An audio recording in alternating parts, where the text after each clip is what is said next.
Hi, good evening, everyone, and welcome to the first of what we hope is many North Sales Tartan 10 webinars. We're really excited to have everyone with us here tonight, and we have a really great discussion planned and panel of people.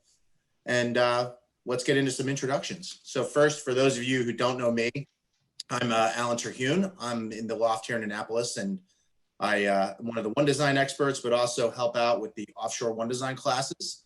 And I'm really thrilled to have this awesome panel with us here tonight. So first, the newest addition to the team, back again for a second time, and we're thrilled to have him from Cleveland, Nick Turney. Nick, you out there? Yeah. Hey, Al, and Perry and Carl and Mikey. Thanks for having me, and it's good to be back. So a little bit about my background with the T-10. I've been involved in the T-10 class for about 15 years. In those 15 years, I've been involved with 2 North American championships and many local regattas, and really looking forward to helping the class out again. It's great to be back involved, working with Perry, and looking forward to a great webinar tonight with you guys. Thanks, Nick. And the man in the middle of the screen here, the legend, Perry, are you with us? The old geezer in the group, yeah. I had fun looking up. My start date with North Sales was 1978. And guess when the Tartan 10 was designed? 1978. And I think the very first year, Lindy Thomas was a Chicagoan that sort of was a ringleader in getting the class going. And I wound up sailing nationals with him in Annapolis right early on, maybe 1980. And I can't remember, it's so long ago, I can't even remember if we won, but I know we placed at least.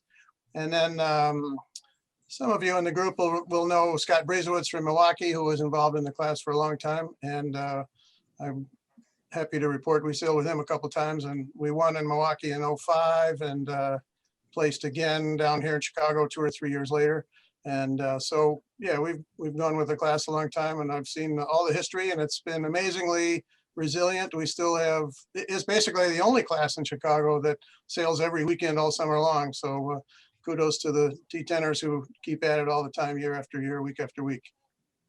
Awesome. Well, I just learned something already tonight, because it means that Mike, Nick, and myself you've worked at North Sales longer than we've been alive, and the Tartan has been around longer than we have too. So I feel like I've learned a ton already tonight. But I'll try not to hold it against you. We have with us from our Detroit loft to cover all the T-10 areas is Carl Cuspa. Carl, you with us? Yes, I am. Welcome, everyone. Glad to see you. I'm Carl Cuspa. I'm with the Detroit loft. Been with North for about 4 years.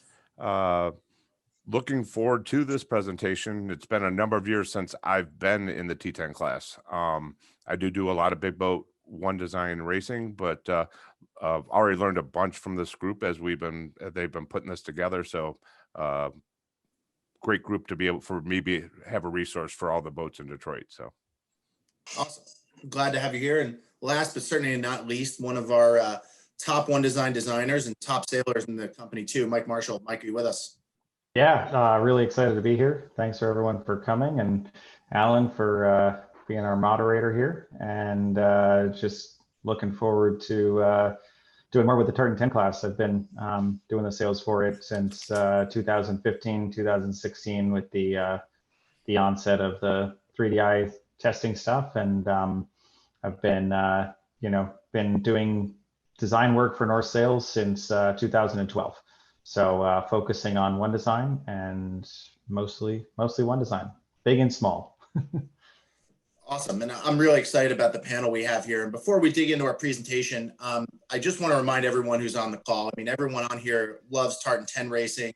They love all their friends who sail the boats. If you're a boat owner, a crew, anyone who's out there, especially during the COVID time, sailing was slow. There wasn't as many regattas.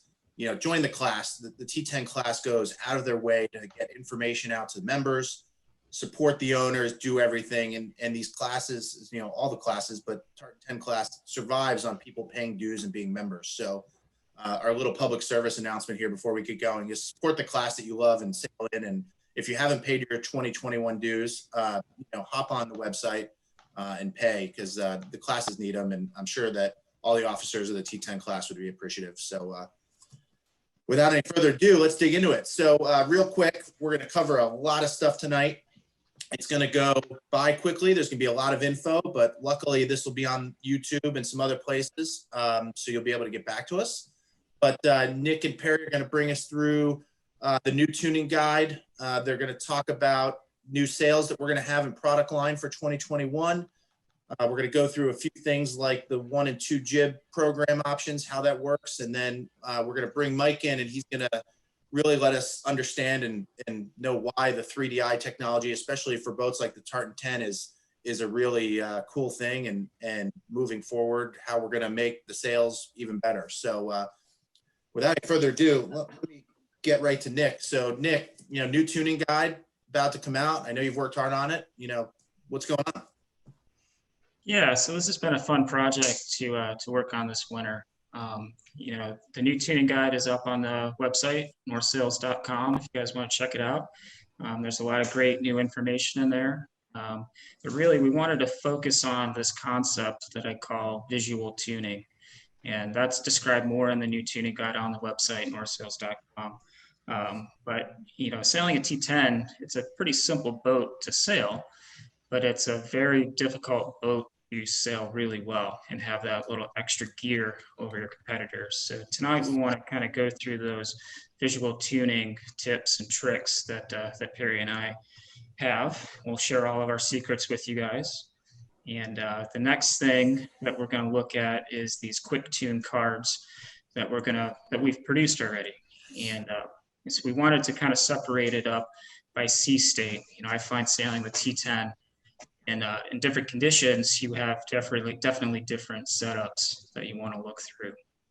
And so here you're looking at the T-10 flat water quick tune, and these will be up on the website next week. And we'll right now we'll just kind of walk through all the information that's on here. But really, you're going to look at the rate of turns, the number of turns that you're going to do through different adjustments, flat water versus chop. And with the flat water setup, we're going to sail with the rig slightly tighter. I know I personally like to sail with the rig a little tighter in lighter air conditions than what Perry may talk to you about here in a little bit. But the difference between the flat water quick tune guide and the choppy sea state quick tune guide is those turns. We tend to sail with the rig a little looser and chop to help create a nice, full, deep, powerful sail plan. Also available on this quick tune card, it's a good idea to laminate it, keep it in the boat. You have your base settings here in the middle. And so what we want to do there is once you find your base at 40 on the uppers and 22 on the lowers, and you're happy with the rig being straight in the boat, get some calipers and measure between the studs on your open body turnbuckles and write those numbers down here in this box. So I can't tell you how many times you're out on the water, you're making rig tune adjustments during the race, in between races, and you lose track of how many turns you did, and now you're stuck and you can't figure out where you're at and how to get back to base. I'm sure everyone's raising their hand, they've made that mistake before. So put an arrow that says plus. Yeah. So we'll take a look at the choppy one here, Alan. So Nick, one of the questions that we had is, what are you using to judge the difference between flat water, choppy water? How are you gauging that? Yeah, that's a great question. And, what I look for between flat water or a choppy sea state is I like to look at the headstay. And if the headstay is bouncing around a little bit, that's my key indicator that we're sailing in choppy conditions, and I want to set the rig up properly for that. But probably more importantly is I look at the speedo, and I want to make sure that I can keep the boat going at a good target speed and maintaining that target speed. If I'm seeing a lot of fluctuations in that boat speed, like we're going from changing maybe 2/10 or 3/10 of a knot difference between waves, then I'm going to set the sail plan up a little more powerful to help me keep the boat more stable and have that consistent boat speed. Perry, what are your thoughts about trying to define? Yeah, for sure. The focus between flat and smooth water is how easy or difficult it is to maintain speed, to get to speed and maintain speed.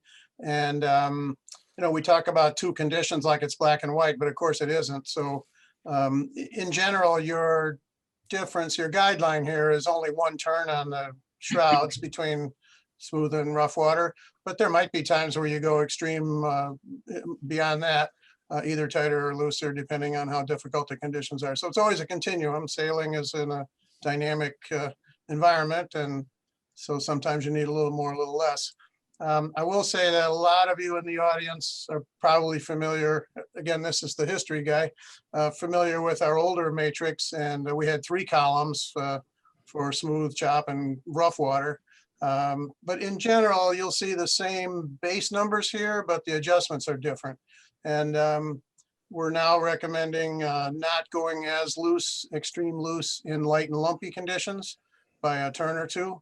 And conversely, as you get up the range, you'll see that we're recommending especially the lower shrouds be kept firmer, because it helps keep the rig firmer, rig and headstay firmer, and allows you to use the backstay better. So those are the most meaningful changes from the old system, I think. So if I'm hearing you correctly, just to recap, it's a similar matrix, just maybe the steps are a little bit bigger than before. They're different and or bigger, and again, there's a lot of text that could be added to this, so you take everything with a grain of salt. But again, all these things get adjusted. You know, you see a column here for the main traveler. Well, if it's smooth water, do you drop the traveler or use the sheet in the puff? If it's rough water, you know, all that stuff is factors in and is different depending on the conditions.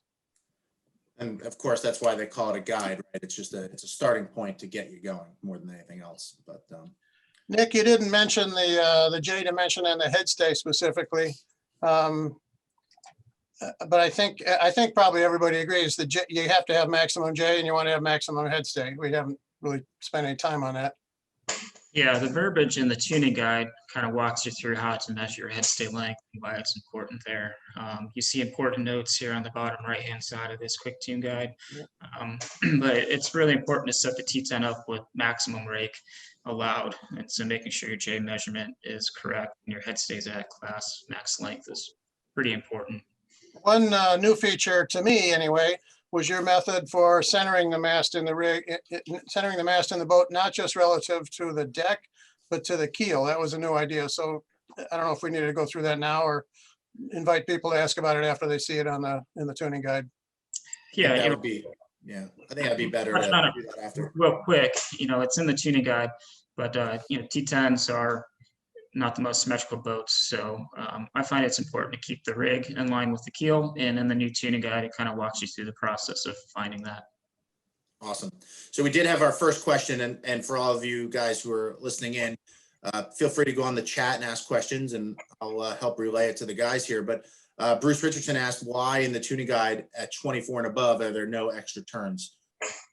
Just out of curiosity, I was actually a little curious about that too. So I'm sure you guys have a good explanation. If one of you guys want to. It's Nick's guide, but I could guess for him. Yeah. So once you get that high in rig tension, you start to bend the boat a bit, and it's hard to really get more rig tension. So as you're adding more and more turns, it's not really doing anything. So we found that once you get up to that 20 to 24 knot setting, that's pretty much as tight of a rig as you can get. I would just add that the newer boats, the LS10s are built more strongly, and they're able to handle higher loads than the older boats. And a lot of you have had older boats that have been refurbished and rejiggered and made them stronger. So the stronger you can make the boat, the more load they're able to handle. But for sure, the old original boats were soft, and if you try to crank the rig too hard, it's diminishing returns. You just bend the boat and or push the mast through the boat. So. Yeah, and I think that's true even on other types of boats. There's just a certain point where you're just adding tension and it's not doing anything, or may not even increase tension at all. You're just bending the rig or doing something else. But this mast in particular is a very big section, but quite thin walled. So even though it looks big, it's not very stiff or strong, and it won't handle a ton of compression. So that's another caveat in trying to bone the rig up too much. Got it. So Nick, kind of moving on here, talk us through a little bit of this concept of visual tuning. I mean, I know we use it. Mike and I sail a lot of J22s. It's very common for us, and I think it's common in the one design world, especially with rigs like this, fractional rigs, and even J70s are this way to some degree. So talk us through what you're going for here. Yeah, with the T-10 being a rig and a step rig, it's really important to understand what your shrouds do and how they affect your setup and the balance of the boat. And on the T-10, the deck step rig, the brack setup, your upper shrouds is your main source for controlling headstay tension. And so with visual tuning, we pay a lot of attention to the leeward shrouds and as well as our backstay tension. As we increase backstay, you're compressing the mast and you're actually making the upper shrouds looser, which in turn is going to make your headstay looser. So it's important to use this visual tuning to look at your leeward shrouds and set your backstay appropriately for your mainsail setup, for the conditions, how flat or how full you want your main. And then take a peek at your leeward shroud, and see if that upper is going loose. If that upper is going loose, you're not gaining the headstay tension that you're going to need when you're using the backstay. So what I like to do with visual tuning is kind of set the boat up for the conditions. Here Team Eyeball's got a really good setup. They're at 50% backstay. The mainsail's not too flat. You're not seeing overbend wrinkles, which means your lower shrouds are controlling the middle of the mast really well. And you see there's a little bit of headstay sag, but for the conditions when you're hiking, it's probably appropriate amount of headstay sag here. So visually, everything is setting up properly. And if you could take a peek at the leeward shrouds, I'm sure that leeward upper would have a little bit of a tension on it, and that leeward lower would still be engaging the middle of the mast and have tension on it. So visually, I'm just looking at those things. In lighter air, with visual tuning, we'd want to sight up the mast track. So take your eye, stick it up next to the gooseneck and sight vertically up the back of the mast track. And what you're going to look for in lighter air is to see that middle of the mast sagging to leeward a little bit. All these masts are different. If you got the newer mast or if you got an older section, how much sag do you want? And I think everybody has their opinion on how much leeward sag is good. I tend to go on the straighter side because I like to trim the sails, trim the jib really hard. And if you have that leeward sag in the mast, it kind of closes the slot a little bit and minimizes how tight you can trim the jib. When we talk about different jib setups with a flatter sail or AP style jib or a wave style jib, you're definitely going to want to set the rig up differently for those sails accordingly to how you want to trim.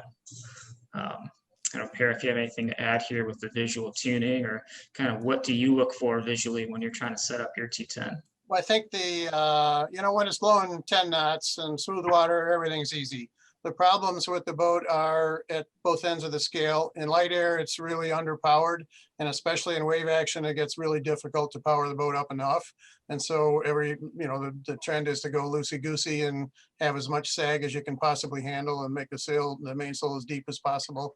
And then it's a finicky thing to know how hard to trim the leeches. And at the other end of the scale, when it gets windy, the boat feels happy and it likes wind, but it's between the hull and the rig, neither one of them is really stiff enough to handle as much load as we would like to put on things. So that's the caveat at the other end.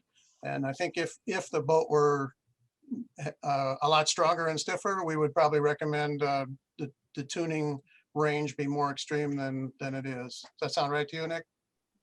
Yeah. Again, with this visual tuning concept, like I said, the T-10 is a pretty easy boat to sail, but we're trying to get every little ounce of energy out of the boat that we can. And, if the rig is too tight, you're going to set up with a sail plan that's a little too flat for the conditions. And again, the T-10 being a heavy boat, we really want to try to get every little bit of power that we can to keep the boat moving well through the water. And, on the reverse side of that, if you go too loose on the rig, you can't trim the sails in enough. And I'm sure you guys have experienced this, that you could be fast in a straight line, but you don't point very well. And that could be a result that the rig tune is a little too loose. So using these visual cues, looking at your leeward shrouds, making sure that they're not too loose, is a good start to get you in a good tune. Yeah. I'll just summarize what I think you're trying to say about the leeward shroud is that in most conditions, we want to make sure the leeward upper shroud is just barely snug. I know you're right about that in the tuning guide. And the exception would be in really light air and light and lump. We will go looser than that. You'll see the leeward shroud dangle in the breeze and wave around in waves. And when it gets really windy, we might have the cap shroud, the leeward cap snug, more than just barely tight. We might have it snug, but that's the overriding thing, is that the leeward cap shroud wants to just barely start to go loose in most conditions.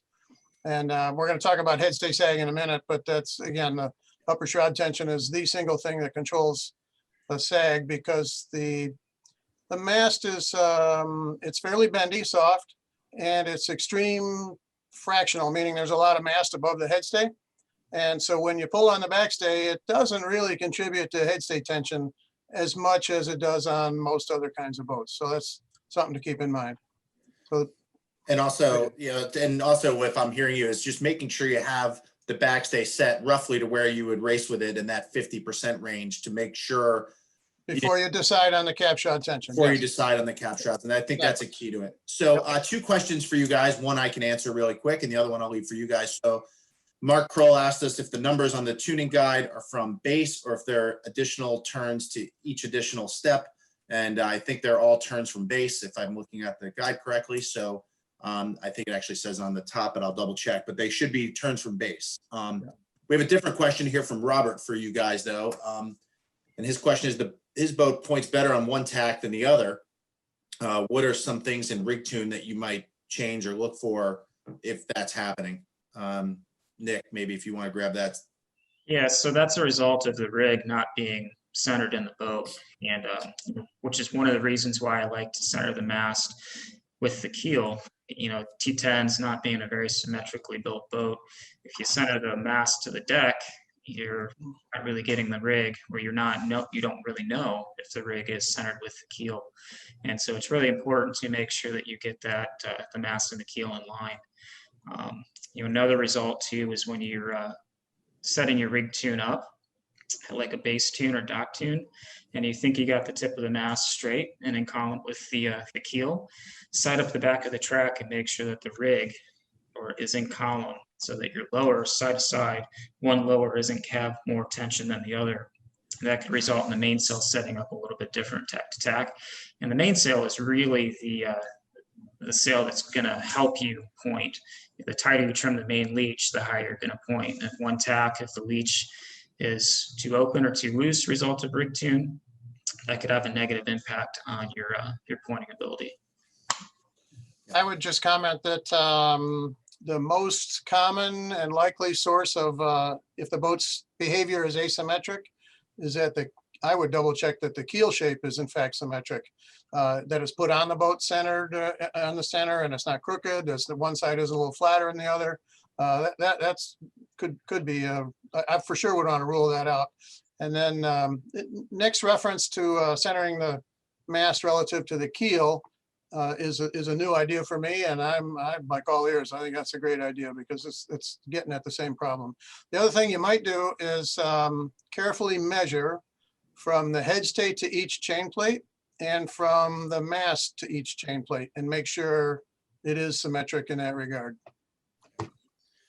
So, you know, we're moving here a little bit just because otherwise we're going to be on this rabbit hole for a while. And again, if you guys have more questions about this stuff, this is a perfect way to get in touch with Nick and Perry and Carl about any of these questions. But we have some photos here of mains, one with loose rig, one with a tighter rig. Can you guys get into this a little bit, what you're seeing here? I'll jump in here. I think we wanted to just really graphically demonstrate the difference between powered up and depowered. Obviously the boat, as I said before, the boat really needs help in light air, and it's really the biggest problem is powering things up. And so when you ease the rig off and ease the outhaul off and ease the sheet off, maybe change the batten. We haven't talked about battens, but you might put a soft batten in the top. So you'll need to power the main up and make it look as deep as that picture. But then of course, when the breeze comes up and the boat's on its ear and you're trying to depower, you want it a lot flatter. This picture we've shown here doesn't show that it's twisted a lot. It still has the leech trimmed normally, like we're in point mode, like flat water upwind maybe. But just to show you the range of shapes that we think is appropriate and necessary. Yeah, one thing I would add here, since we're on the topic of rig tune and we want to focus on rig tune, is it's important to set the tune up for the setup that you're trying to achieve. So with the powered up setting, it's easy to get the sail to look like this with a looser rig. But as the wind speed increases, we have to adjust the rig accordingly. Just pulling backstay on to get the mainsail flatter isn't quite the fix, because we have to make sure that our lower shrouds and upper shrouds have enough tension to keep our headstay tight. Since the backstay doesn't really affect the headstay tension a whole lot on the T-10, your upper shroud tension and lower shroud tension is really important. So the bottom photo here has properly tensioned upper and lower shrouds to achieve the shape. So that's what I would take away from looking at these photos, is making sure that you're achieving these shapes through rig tune, not just trying to pull backstay on and depower the boat. So Nick, I'll circle back to the tuning guide history. The old tuning guide, when it got windy, was kind of a 2-to-1 ratio. You tighten the cap shrouds twice as much as the lowers. And in your newer recommendations, it's not 2-to-1, it's closer to 1-to-1. So, or, it's 2 to 1.5 or something. So you're ending up with more lower shroud tension, and that's what allows you to put the backstay on and make the main look decent, as in that lower photo there. Yeah, that's correct. I'm trying to keep the rig somewhat in column and not overbent. And the next slide here or two, we'll look at a couple different setups of some T10s going upwind, and you'll see some overbend or inversion wrinkles. And once we get to those slides, we can talk about that. But yeah, really making sure that my lowers have enough tension on so that I can keep the mainsail somewhat powered up, as the T10 is a pretty slow, sluggish boat, and have some shape and depth to it without over flattening the sail. So one of the things, obviously we've looked at the main, but we've talked about headstay sag, right? And, looser headstay means fuller jib, and straighter headstay means flatter jib. And as we get to the next slide, one of the things I think this illustrates well is the effect that has on jib trim and the main. So can you guys talk about that a little bit? How the headstay sag affects how you have to trim the sail, and then what the headstay sag does to mainsail trim in the slot and all those things too. Because I think that's I think it's pretty easy, to understand more sag, fuller jib, less sag, flatter jib, but what does that mean?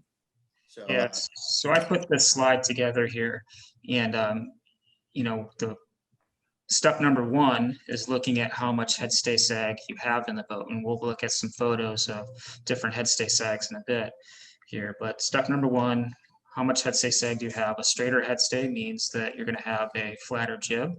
It also means that the jib stays forward in the boat. It's not rotating aft. And when the jib rotates aft, like the bottom picture here, so in step 2 here, we have a lot of headstay sag, makes the jib fuller, more powerful. But in number 4 here, it's also what we call returning the leach of the sail, where the jib is actually just rotating aft on the boat. And so in the top right-hand corner here, it kind of simulates how it's affecting the mainsail trim, or the slot, or that gap between the main and the jib. And I'm sure sometimes you guys have seen some backwind in the mainsail when you're going upwind and the jib is at full trim. And so it's important to, like I said, have some headstay sag on the T10 so that we're still keeping the sail plan powered up. But you can go too loose or have too much headstay sag at some point, and that has a negative effect on the balance between the main and the jib. And in the next slide, we'll actually be able to look at the leach of the jib here. You can see what we're talking about. So Perry, talk to us a little bit about what you see. Yeah, so this is an early version prototype of our 3DI jib. And the left-hand picture shows a couple arrows there with the jib trimmer's biggest visual reference for how hard to trim the sheet is where the leach is on the spreader tip. And we talk about putting 2 or 3 or 4 marks on the spreaders to help you see that. And so the inboard mark there is about the maximum trim. So when you're in flat water and medium air and you're in good point mode, that's as hard as you're going to trim the sail.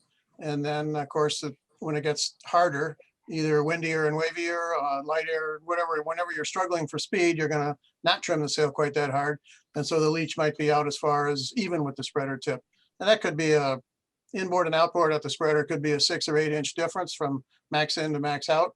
And interestingly though, on the jib sheet, that's probably only 1.5 inches or 2. It's a good experiment to try, just ease the sheet 1 inch and watch the leach move probably 3 inches on the sideways on the spreader up there. But we're talking about sag and what it does to the leach. So if you have too much sag, the lower leach is tighter, and that prevents you from trimming the sheet as hard as you want in order to point high. So the right-hand picture shows the lower leach being curled in or curved inward, and that's the limiting factor in how hard you're able to trim the sail without going slow. I think Nick, I think one of your guidelines is the middle batten on the jib in pointing conditions should be parallel to the center line of the boat. And that's something you gotta crawl under the sail to see visually, but I think that's about where it is in this left-hand picture. Yeah, Perry, this sail looks like it's set up really well for the conditions. And, if we put more headstay sag into this, from the jib trimmer view, like we're looking at here in this right photo, you'd actually see more of the back side of the sail or the left side of the sail. And, my kind of general rule of thumb when I'm trimming jibs on the T10 is if I can see the back side of the lower stripe, then I'm trimming to my marks on the spreader. That means I got a little bit too much headstay sag. So here I would tension the rig just a little bit to try to take some of that sag out. So one of the questions for you guys, one of the questions we have that came in from Thomas is, who's watching, we have the guide marks on the spreaders. What conditions makes you go from one of those marks to the other? Well, it's all about speed. I mean, it's the reason, there's only one reason to trim the sheet in harder. That's to point higher. There's only one reason to ease the sheet out more. That's to go faster. It's always that trade-off. And so whenever it's pointing, easy conditions to point high and go fast is flat water and medium air. So that's when you trim the sail hardest. That's true of any boat. That's not a Tartan 10 thing. And so when it gets lighter air or heavier air, you're not going to trim as hard. And when the water is lumpy, you're not going to trim as hard. So it's all about boat speed and how difficult it is to get and maintain speed. Got it. I'm going to bring up one other thing we haven't discussed before, and that is both the main and jib have full-length top battens. And because we're using basically one sail in all conditions from 5 knots to 30 knots, being able to change the shape in the top of the sail, there's nothing you can do about it trim-wise, but you can change the battens. And I think most T10 sailors already have light air and heavy air battens. And I think it's important for both sails, but it's really important for the jib because a batten that's too soft in the top in a breeze means the leach is too tight, and that prevents you from, we're talking about return and limiting the ability to sheet hard enough. That's a problem. And conversely, in heavy air, if the batten's too stiff, then the sail is over twisted, it pushes the leach out, and it's just flat, and you can't get enough horsepower. So it is important that you guys should change battens from light to heavy air, and in both sails, but especially in the jib. Got it. So I moved to the next slide here and have some visuals here, headstay sag. So I don't know, Nick, if you want to go through this real quick before we move to the next couple slides. Yeah. So as I'm trying to get the T10 set up, prior to racing here, I would actually go up on the bow and take a look at this angle and look at how much headstay sag I have. And so these are two different shots of how you can see how much headstay sag you have from this view. And I like to use the mast as my reference for my straight line, and then look at how much sag I have to leeward. And so the picture on the left-hand side of the screen here is a good amount of headstay sag for flat water conditions. This is going to allow you to trim the jib in nice and tight to give you that ability to point a little bit higher in the flatter water conditions. But again, with the headstay sag, with this amount, again, the jib's going to be slightly flatter, so you are giving up a little bit of power in the front of the boat. The picture on the right-hand side of the screen here is of a setup with quite a bit of headstay sag. And for my personal opinion, I wouldn't want to go much more than this, which is why I kind of said max sag. I tend to set the T10 rig up slightly tighter than most. Perry, you're kind of on the looser side of life here. What do you think of these headstay sags? Well, yeah, I think I'm guessing this picture on the right is 6 inches. The luff tape and the hanks are a couple inches. And if you look at the middle stripe, if you were to eyeball a straight line, it's probably 3 of those units. So I'm going to say 6 inches. And that's as much as you can ever probably accommodate without it getting loosey-goosey. Every time you hit a wave, it just wiggles and wobbles. And so that's the limiting factor. And And the only reason to do that is A, if the conditions are really difficult, and B, if you have a jib that's sort of flatter than you really like for the conditions. And so you're trying to compensate for sail shape by putting more sag in it. That's the only reason to do it. Makes total sense to me. So here we go. We got two different photos here of boats from behind. So Nick, talk us through this one. This is a good photo showing different setups here of, just some visual things that you're looking at and looking for and tricks here. Yeah, so every boat here has a different setup, and we're talking about visual tuning, and so we'll pick on the boat here in the middle, one pass. So visually, you see the mainsail setting up with quite a bit of overbend wrinkles low in the main, which is a key indicator that the rig tune is a little too loose. And so you're applying backstay here because you're a little overpowered, and when you're applying backstay with a loose rig, your mainsail is going to become too flat. Mainsail becomes too flat, you lose some horsepower. You also lose your ability to point. So speaking about visual tuning, that's one thing I'm really keying in on and paying attention to. In hiking conditions, I would tend to set the rig up so that leeward upper has a little bit of tension on it. Kind of marginal hiking conditions, you can have the leeward upper be a little looser, but with the rig tension that way, you're going to avoid inverting the mainsail like we see here in this photo. The boat in the background there, I believe this is Bill Buckles, has a really good setup, leaching profiles between the jib and the mainsail. This would be like a good acceleration gear or gear one, getting the boat up to speed. And then once they reach their target speed, they can trim both sails in equally and still have a nice balanced boat. But from a tuning standpoint, you don't see those inversion wrinkles. You see the mainsail has some nice depth down low. So it's a good powerful setting, good setup. Perry, what are your thoughts? I just think that the boat with the Genoa is way ahead. Why don't we all just get Genoas? Exactly. Well, I think there's a photo, the next photo, Perry. I think you're actually, there you go. This was a rather old photo, but it's windy. So looks pretty exciting. So talk us through this here a little bit. What's going on in this photo? Yeah, so this was Scott Briesewitz in our glory in Milwaukee in 2005. And I found it interesting because this is the top row of boats, I think, starting the second time upwind.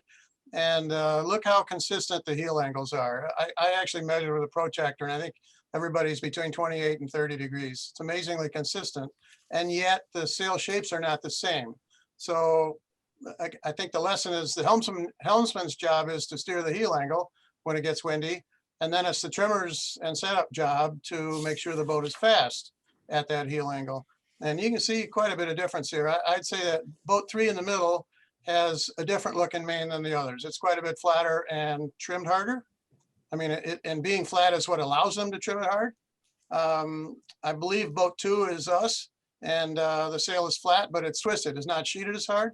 And anytime you're in rough water, trimming the sheet hard requires you to steer a fairly narrow groove. And the harder it gets, the more you want to soften up the leeches and buy more groove with more twist. So the number 4 here, the boat in the foreground, is I'd say the deepest sail, and yet the leech is tight. And to my mind, that looks wrong because it forces, in order to not tip over too much, it forces the helmsman to keep the bow up, and that's what makes you slow. So anyway, the idea here is that heel angle is not what sort of determines how you trim things. Heel angle is what you start with when it's windy, and then you have to figure out the settings to make you fast at that heel angle. Okay. So we're going to move on here to the next topic here, talking more sails, but we have 2 last tuning questions that I want us to answer very quickly. So first one is, and I don't know if you explained this in the tuning guide because I haven't read through the whole thing, admitting my failure here, is first question from on here was, how do you align your keel with the mast if the boat's in the water? That's one. And the second question is, you mentioned 50% backstay. Are the tuning numbers referencing with the backstay tension 50% or the backstay slack when you're measuring the tensions? So real quick answers on those 2. Yeah, so in the written tuning guide on the website, there's a diagram of how to get the mast and the keel in line. Obviously, you can't do it with the boat in the water. That's one of those things you got to do before you launch your boat in the beginning of the season. But basically, you measure aft from the bow stem towards the chain plates, place a mark on the tow rail or the side of the hull, just forward of the chain plates. And from the tip, front edge to the bottom of the keel, measure up to that mark. So you create a crosshair on either side of the hull. And then from there, you can measure using the jib halyard. I like to use the jib halyard because it's at the hounds of the mast, and you're not going to pull the tip one way or the other if you use the main halyard. With a weighted bucket or a toolbox or whatever, hang right over the side. Just check to see if the rig is in line with those crosshairs. And I like to keep those crosshairs on the side of the hull permanently, just so that you always have those marks to get the rig centered. What was the second question there, Al? Second question was the tensions in the tuning guide. You referenced the 50% backstay. Are you measuring base with the backstay at 50% or the backstay off? Negative. So the base tune numbers is measured with the lose gauge with 0 backstay on. Right, just leave it unhooked when you're trying to get your rig to those tensions. And then the number of turns, and using visual tuning, you can get the backstay set to 50% and then set your turns appropriately based on what you're seeing with the leeward shrouds. Okay. One of the things we want to talk about was, we're going to start talking sales here a little bit. And one of the things that's unique to Tartan 10 is some people have a one-jib program and some people have a two-jib program. So Nick, just give us the quick, overview, 2 different jibs, and then how you manage the programs. Yeah, so Perry and I are going to go through the advantages and disadvantages real quick of having a one-jib program or a two-jib program. But basically what you're looking for in a one-jib program is you're looking for an all-purpose design sail, a sail that kind of fits a wide wind range and conditions. And that sail could be a little flatter than, so say a two-jib program has a wave jib in the inventory, or even a super heavy air flat sail in the inventory. They probably could have one of those too. But Right. In a two-jib program, one of the advantages is you have options. It gives you a better sail selection for different conditions. One of the disadvantages is you have to carry more sails on board. But with the T-10 class, you're allowed to have 2 jibs. And so having that advantage gives you a certain speed advantage in different conditions. The one jib program makes the guesswork easy, having fewer sails on board. But the disadvantage there is it's an AP style sail, AP shape sail, which is fine. It gets you through a wide range of conditions. But in either light and lumpy conditions or medium air lumpy conditions, the sail is just not quite powerful enough to have that a little extra edge to get you through that sea state. Harry, what are your thoughts on the one jib versus two jib combo? I think you sail there in Cleveland, where Lake Erie is famous for having really, really nasty chop off. You got a lot of days, I think, where there's not much wind and it's really quite nasty chop. And so our older model Big Boy was popular there. And it was never as popular here in Chicago and Lake Michigan. It's all because of the water condition. So the more frequently you sail, wherever you guys sail, and wherever you more frequently have rough water, you have more and more, obviously more and more reason or benefit in having a light, powerful jib. And we talked about the headstay sag earlier, that, in order you kind of compensate for a sail that's not as deep as you want by loosening the rig and having more headstay sag. But that's only, it's better than not doing it, but it's not as effective as if you had a sail purpose built with enough horsepower in it for that condition. Because as we said, when you sag the headstay, the sail is more draft forward, but it also rotates the sail around and closes the leach and limits your ability to trim it hard. If you have a sail that's got enough punch and an oomph built in the front of it, then you can still trim the sheet hard without slowing down. So that's the advantage. I think the boat has most to gain in light air and lump with a different jib. Some people might ask about a heavier jib. At the other extreme, wouldn't we do a flatter sail than the AP for heavier? And the truth is, they don't seem to need it as much. And maybe we don't get the conditions often enough to make it valuable. We had one question from a very sailmaker friendly customer that says, why don't we buy 3 jibs and then just decide which 2 to take in the morning of the day of racing? It's like, okay, you have my permission. But for sure, there's more to gain in light air with a powerful jib than there is to gain with a flatter jib in heavy air. Got it. Just Okay, one thing to add here real quick is, like Perry was saying, whatever combo you want to do, if you want to stick with the one-jib program or go to the two-jib program, sticking with tuning as a topic for tonight, you can manipulate your tune to get the sail deeper, more powerful. If you go to the two-jib route and you have a deeper sail, it's a little less rig tune. Is kind of what you're looking at. But well, one of the things I know, you know, you guys were just talking about. Sorry, I almost skipped this before I moved on. Is here's some visual of the two jibs. If you guys want to go through this. Sorry, I forgot this slide was here. That's my my mistake. But if one of you two just want to explain the difference between the two sails here. And I think this is fairly obvious in the lower section of the sail. You compare the shape at the bottom stripes, it's dramatically different. The top stripes where the batten is probably are not as different. And the reason we can't just build the top of the sail really deep because then the leach is closed and that interferes with the ability to trim it. So the wave or light jib is especially powerful in the lower sections, and that's the key we kind of learned the hard way a long time ago. got it. So one of the things, you know, we're going to go to here as we go forward is the team has been really working hard on, you know, the sail lineup for 2021, and I'm really excited about it. And I know we put a lot of effort into the jibs. So for this upcoming season, we're going to have an API and an LP or an LI 3DI jib option. So you're going to have an all-purpose or a light 3DI jib option. We'll also have a paneled AP jib option.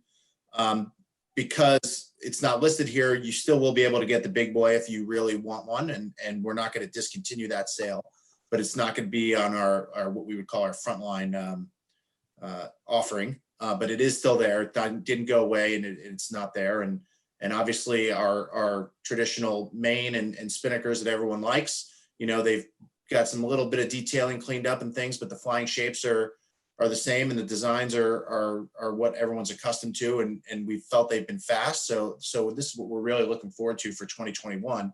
But I want to pull Mike into the discussion now. Mike is our sail designer for the T-10, and I think, you know, the first discussion was what's the difference and why is 3DI you know, such a thing that everyone talks about, and why isn't it an advantage? And even on a boat like a T-10, why is it important? You know, everyone's like, oh, that's a high-end race thing, but it's really not, right? I mean, we're seeing it go all the way through the range, even to cruising boats now. So why is this so important? Talk us through this a little bit. Yeah, I think it's most important because at the end of the day, you know, when you talk about sails, you have to talk about stretch, and the stretch in sails, you know, you can use all these exotic fibers like carbon or Dyneema to reduce stretch. But in the Tartan 10, you're only allowed to use aramid. That's the most stretch resistant fiber that you can use. So here, where you have a heavy boat, which is quite loaded, you have an opportunity for a lot of stretch out of the sails. So if you don't use that fiber to its maximum extent. So the way to think about it is kind of go back to square zero, which is, you know, if you had a paneled Dacron jib on the boat, which at some point the boats definitely had a paneled Dacron jib. And if you think about paneled Dacron, you have half the yarns going one direction and half the yarns going the other direction, and then they're 90 degrees to each other. And in reality, when you cut the panels of a sail out of Dacron cloth, only half the yarns are actually anywhere remotely in the direction of the load path that you need them to be for the loads coming from the head to the clew, or the head to the tack, or the tack to the clew. So you've only got half the structure there. Half the rest of it is parasitic weight, and it's not even very strong fibers. So the next step is to weave something out of aramid fibers, but weaving out of aramid fibers isn't very effective because aramid fibers are quite brittle. They're very good in tensile strength, but they're quite brittle. So what the world ended up doing was they ended up going to a laminate, and this would be what you would see as a paneled laminate sail. So what you can do is you can reduce this number of yarns going in the wrong direction by using the two pieces of plastic, the two pieces of mylar on either side of the sandwich, and you'd put it through rollers. And again, you have much stronger fibers now, but they're still not quite going in the direction that you want them to be. So that then introduced 2DI and 3DI sails, or 2D and 3DI sails. And 3DI sails have the shape molded in and the fibers going in the direction of the load paths and sandwiched between Mylar. And 2DI sails or 2D sails, which we see in a lot of other products that aren't with the shape molded in, they have the fibers going in the direction of the load path, but then the sails are cross-cut in between to get the shape into them. But again, now that you've taken these larger fibers and you've tried to sandwich what is a round fiber between two flat pieces of Mylar, you end up with air gaps on each side, because no matter how hard you push that down, you can't possibly get it sandwiched enough to get rid of those air gaps. Granted, a paneled sail, a paneled laminate sail, is actually able to run through two weighted rollers when it's laminated. So it's actually able to add a lot more pressure to it than a 2D or a 3DI laminated sail. A 2D or 3DI laminated sail can only rely on vacuum pressure because the panels are much larger. So vacuum pressure, when you go and laminate the cloth and the vacuum pressure, you still end up with these gaps, which is inherently why North Sails doesn't make 3DL sails anymore.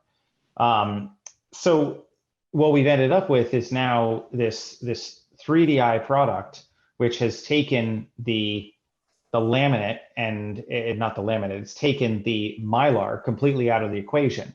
And it's unwound those filaments into their very individual, those fibers into their individual filaments. And you can see in the photo on the bottom left here. And by unwinding those fibers into the individual filaments and putting the glue into them and then laying them on top of each other, you actually only get fibers in the direction of the load paths that you want on the sail. And in reality, that is optimizing not only the structure of the sail in that you don't have these air gaps, which are structural deficiencies, which you see in delamination all the time in sails in the early 2000s and even through the middle of the 2000s with 3DL sails, you saw this delamination in the sails, and that was based around those air gaps. Now, all of a sudden, you don't have that Mylar, you don't have two flat panels squishing a round panel. So you end up with a round tube. So you end up with a much more condensed laminate because the sails are all glued together. You end up with fibers that are only going in the direction of your load paths. And so you end up with a sail for its weight and its actual density. It is the best use of those to get the best strength that you can possibly get out of the aramid fibers in the load path directions. So in a big boat like the T-10, you're actually able to get the sail that isn't going to deform in the big breeze. And so you can make this AP sail that you can deform with the rig tune by easing the headstay and light air, but it isn't going to actually just grow like a Dacron crosscut sail or a paneled laminate sail, or even a 2D string sail or a 3DL sail. It isn't going to grow like one of those sails where the only support is from the Mylar and not from the actual fibers of the cloth. So Mike, one of the things you can probably give me the better thing is a 3DI sail is something like, these numbers are wrong, you're going to correct me, 70% fiber and 30% glue compared to, let's say, a string sail or a laminate, which is like 30% fiber and 70% just adhesive. It just, the sail inherently has more fiber because of the construction, right? Therefore, it should just be stronger. Maybe you can explain that a little bit better than I just did, but it's something like that, right? Yeah, in reality, when you take the Mylar out of the sail, you don't need all that glue to stick two pieces of plastic together. You instead need a much smaller amount of glue, and it's a different kind of glue. In a 3DL sail or a 2D sail or a laminate sail, it's basically a thermo set glue. And what that does is if you heated it up again, you could actually peel it back apart. And the 3DI is a thermochemical glue like you would have in epoxy, where if you in the hull of the T-10, you wouldn't be able to heat the hull up again and have the epoxy peel back apart. It's happened. It's a chemical reaction. So you can use less glue to get the same outcome because you're actually bonding it with the fibers instead of just trying to slap them together like a stamp on an envelope.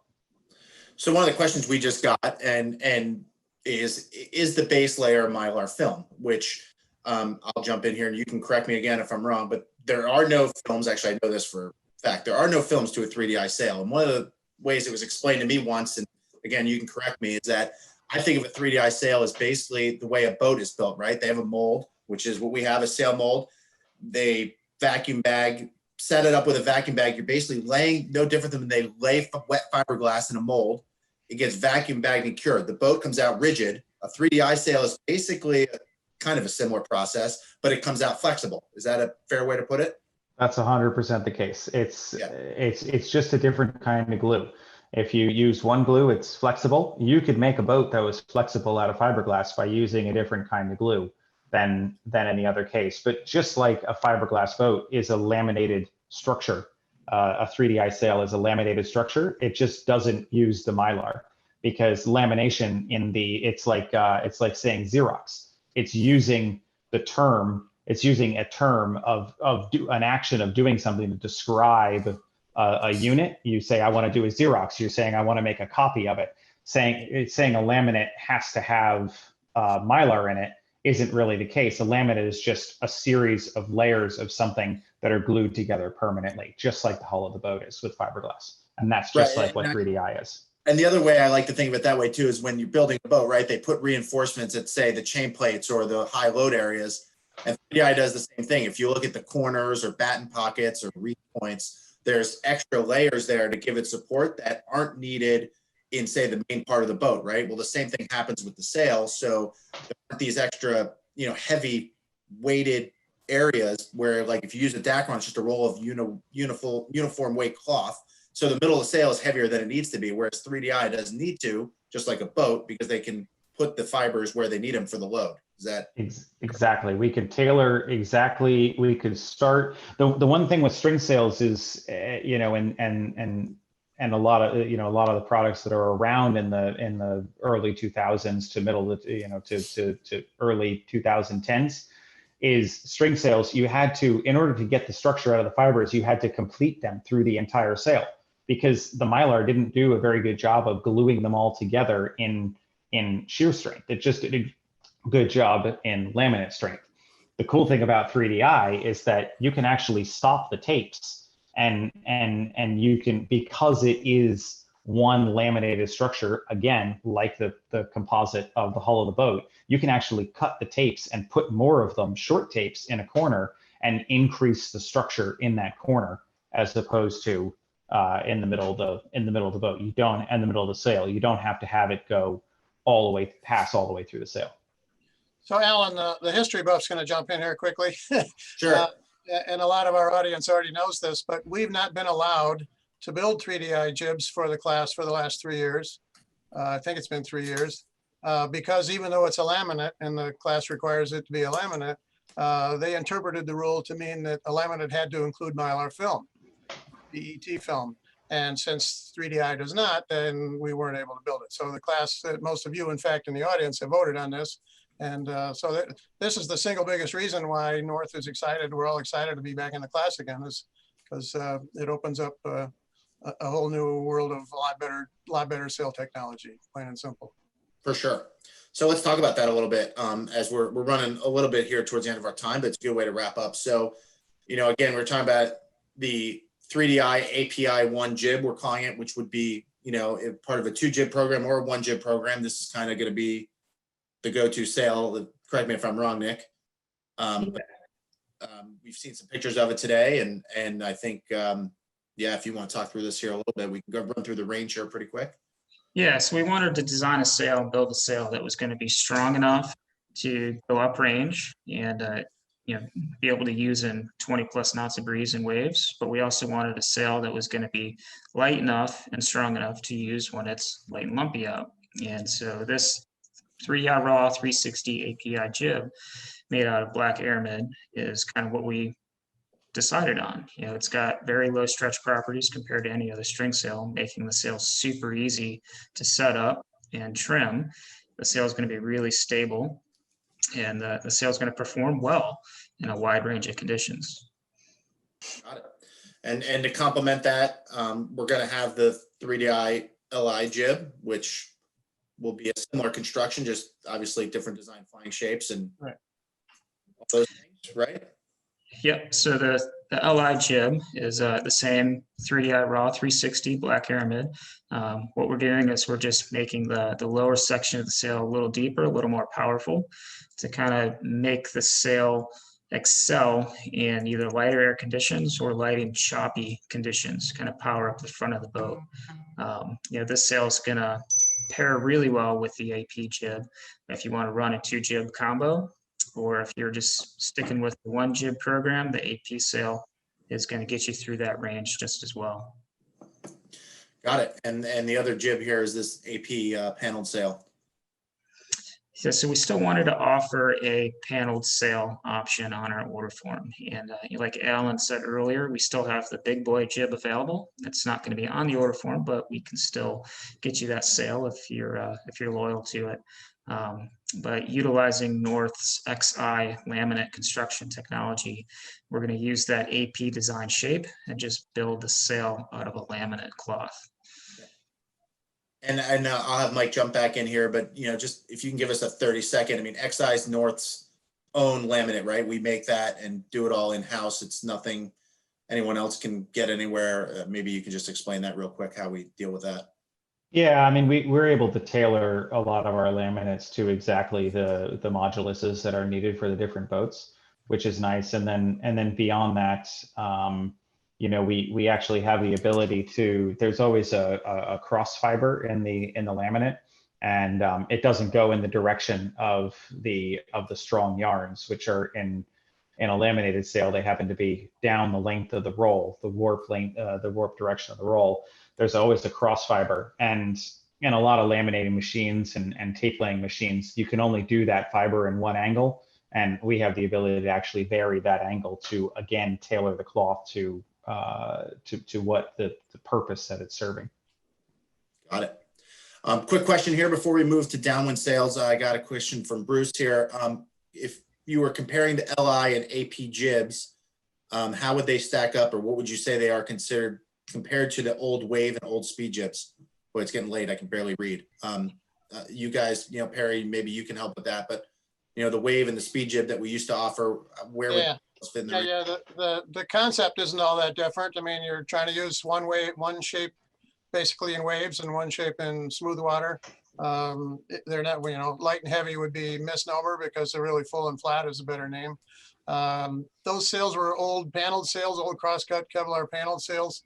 And so we don't even have a good way to translate those designs to what we're doing now. I'm pretty confident the new ones are nicer. I do think that in that old wave speed combo, you couldn't really just sail with one. You kind of had to have both because the speed was too flat to use downrange and the wave was too deep to use uprange.